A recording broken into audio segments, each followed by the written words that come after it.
बचपन की यादें। एक दिन की बात है, टीना सुबह पार्क में टहलते हुए जा रही थी। तभी उसे एक रोती हुई बच्ची मिली।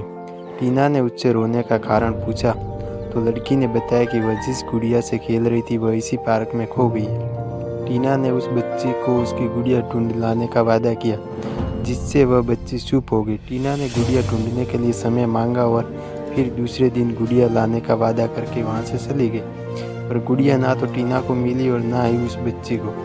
टीना ने गुड़िया की तरफ से एक काल्पनिक पत्र उस बच्ची को लिखी और जब वह बच्ची पार्क में गुड़िया पाने की आशा में आई तो टीना ने वह पत्र उस बच्ची को पढ़कर सुनाया।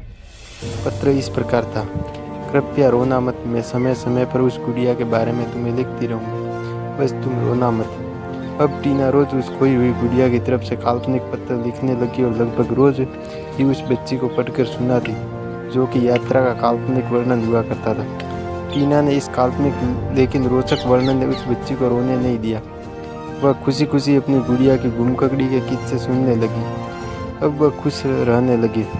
एक दिन जब काफ़ी कहानियाँ हो गई तो टीना ने एक दूसरी गुड़िया उस बच्ची को ला कर दी।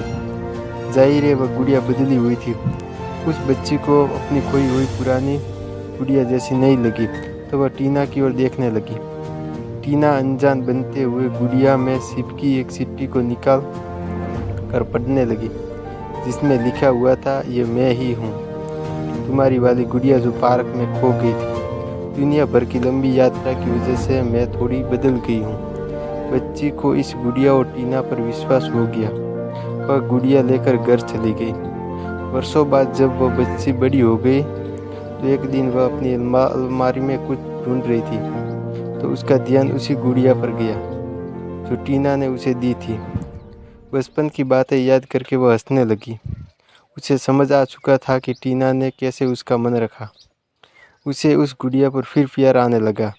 वह उसे बड़े गौर से देखने लगी। तभी उसकी नज़र गुड़िया की फ्रॉक की आस्तीन में छुपे एक छोटे से पत्थर पे गई। उसने बड़ी व्याकुलता से वह पत्र निकाला और पढ़ने लगी। पत्र में यह लिखा हुआ था, हर वह चीज़ जिसमें तुम प्यार करती हो कभी न कभी तुमसे खो जाएगी, और जो तुम्हारे पास होगी वही तुम्हारे लिए सच्चे रूप में बनी होगी। रूप भले ही भिन्न हो पर प्यार एकदम खालिश होगा। धन्यवाद। अगर आपको हमारी कहानी अच्छी लगे तो लाइक शेयर ज़रूर करें। धन्यवाद।